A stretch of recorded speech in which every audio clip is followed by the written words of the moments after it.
देखो यार, आज मैं एक छोटा सा किस्सा शेयर करने जा रहा हूँ, है ना। और आप भी इस पे अपनी राय देना कि आपके साथ भी ऐसा होता है क्या।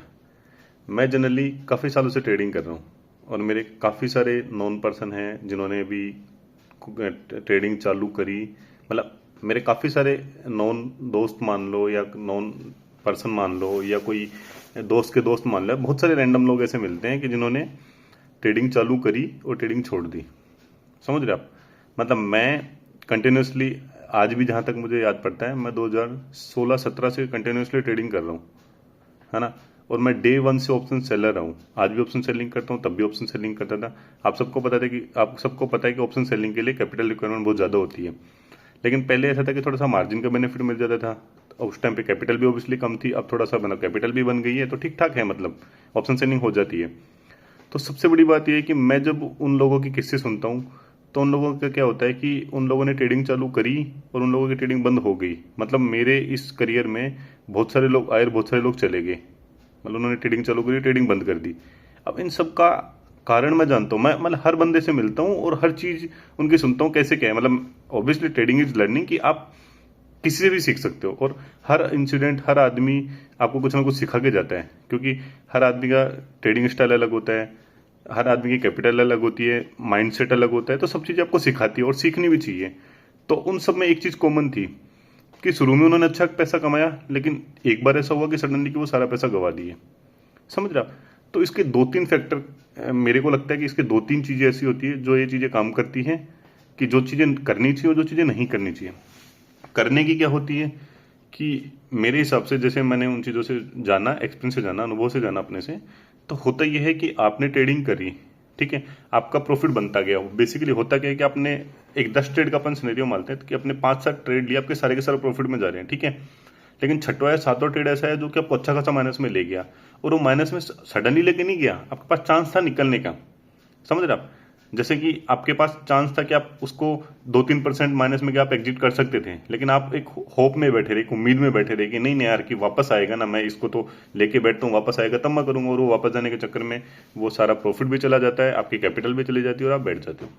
मेरे एक दोस्त था जिसके जिसने एक महीने में लगभग कई लाखों रुपए बनाए, है ना।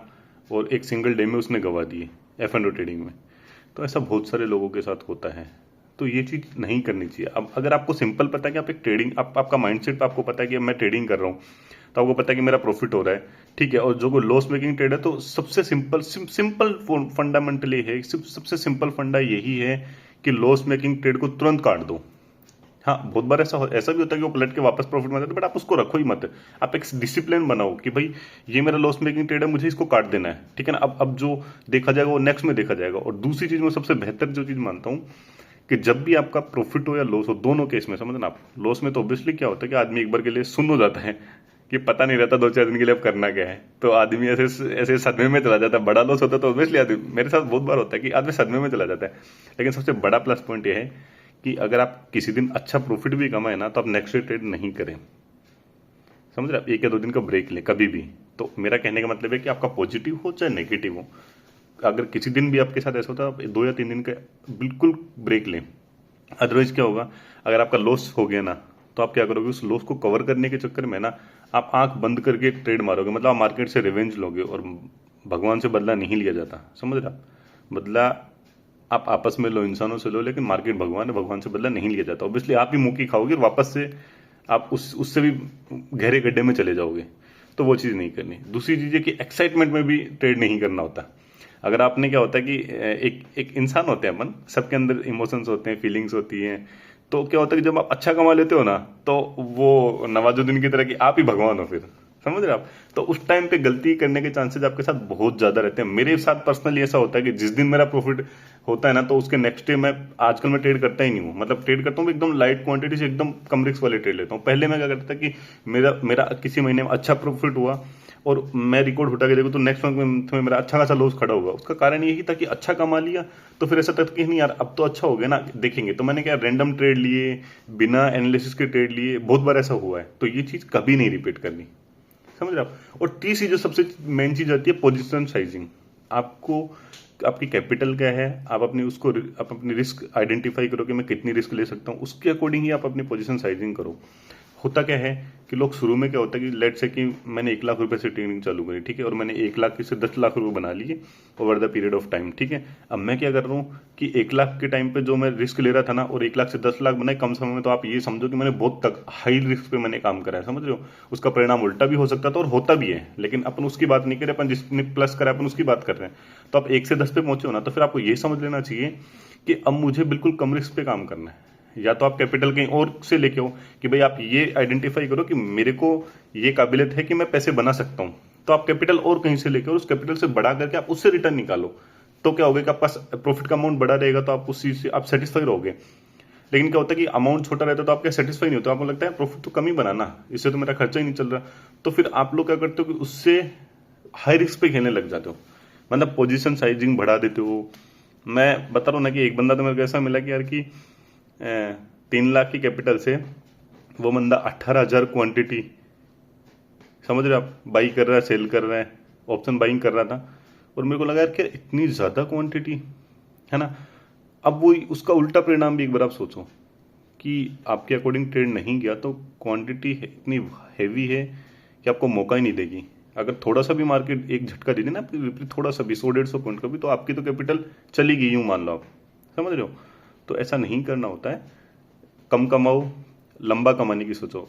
मार्केट कोई एक दिन का नहीं है, मार्केट पूरी जिंदगी का है, समझ रहे हो आप। बहुत पहले से मार्केट चल रहा था और बहुत आगे तक चलेगा, तो इसको एक एज ए बिजनेस कंसिडर करो। इसको ये मत समझो कि ये 2 दिन का जुआ है, मैं इसमें से पैसे निकाल के ले जाऊंगा, और जुए के चक्कर में 100% चांस है कि बर्बाद होंगे। मैंने बोला ना, बहुत सारे ट्रेडर आए और गए, बहुत सारे लोगों को मैंने देखा है। और मतलब कुछ तो ऐसे थे कि मतलब और क्या होता है कि अपन किसी को एक बसंत मायसुरी का डायलॉग है, आप किसी को पैसे दे दो पर एडवाइस मत दो, समझ रहे हो आप। और वो उस टाइम पे तो ऐसा लगा कि यार क्या ही बोल रहा है, लेकिन वो बहुत अच्छी चीज़ है। आप सोचो कि स्टॉक मार्केट में आपने किसी को 10,000 रुपये दे दिए, कोई बात नहीं, लेकिन अगर आप उसको एडवाइस दोगे ना, वो उस टाइम पर आपको एकदम सिरे से नकार देगा। मैंने एक बंदे को बोला कि बोला यार भाई, तूने है ना पैसे बनाए, लेकिन तूने है ना इस मार्केट में पैसे बनाए, तो ये बिल्कुल भी तेरे को नॉलेज नहीं है, और तू एक काम करके तेरा डीमेट वीमेट बंद कर, तू तेरी पढ़ाई पे ध्यान दे ले, उसको एक बार कंप्लीट कर ले। मार्केट तो जीवन भर का, ऑब्वियसली बाद में कर लेना।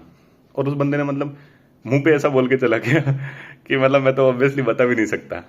तो बाद में जाके चीज़ें समझ में आती है कि ऐसा आप किसी को सलाह मत दो, ठीक है ना। एक बार वो कर रहा है, उसको करने दो, मात खाने दो, तभी वो समझेगा, आपकी सलाह से कोई नहीं समझेगा। तो दोस्तों 3-4 पॉइंट जो मैंने आपको बताए, उसका ऑब्वियसली हमेशा ध्यान रखना होता है। मार्केट में आप जब ही टिक सकते हो, अदरवाइज आप मार्केट में कभी नहीं टिक सकते। इन्फ्लुएंसर आएंगे, आपको बोलेंगे, जो एनालिसिस आएंगे न्यूज़ पे, वो आपको बोलेंगे ये खरीदना है, ये बेचना है। पर अगर इतना आसान होता है, इतना खरीदना बेचना इतना आसान होता है कि भाई आपने एक टिक पे खरीदा, अरे बेच दिया, तो हर आदमी पैसे कमा रहा होता, समझ रहे हो आप। मार्केट में हर इन्वेस्टर भी पैसा नहीं कमाता। आप भतेरे ऐसे लोग हैं जिनके आप पोर्टफोलियो देखे जाओगे 3-3 साल से माइनस में ही खड़े हैं, समझ रहे आप। तो इन्वेस्टमेंट से भी पैसा कमाना इतना आसान नहीं है, बहुत उसमें भी एक डीप एनालिसिस चाहिए होता है आपको कि कौन सा शेयर किसके अच्छे नंबर आ रहे हैं, कितनी टाइमिंग, एक सबसे बड़ी बात है टाइमिंग करनी पड़ती है आपको कि कहाँ पे लेके कहाँ तक ही उसको होल्ड करना होता है। वरना क्या होता है कि 300 के स्टॉक 3,000 पे जाके वापस 150 पे भी आ जाते हैं, और फिर वो वापस सिंगल डिजिट में भी आ जाते हैं, समझ रहे हो। तो इन सब चीज़ों का ध्यान रखना होता है। लेकिन ठीक है, अब चल रहा है, लोग कर रहे हैं तो कर रहे हैं, तो फिर वैसे ही कर रहे हैं। तो आपको अगर अच्छा लगे, मेरी कोई बात अच्छी लगे, अगर आपको वीडियोज अच्छा लगे, तो आप इसको चैनल को सब्सक्राइब करें, वीडियो को लाइक करें, शेयर करें अपने दोस्तों के साथ, और आगे ऐसे कंटिन्यूस वीडियो आते रहेंगे, तो आप बेल आइकन को दबाना नहीं भूलें। धन्यवाद दोस्तों।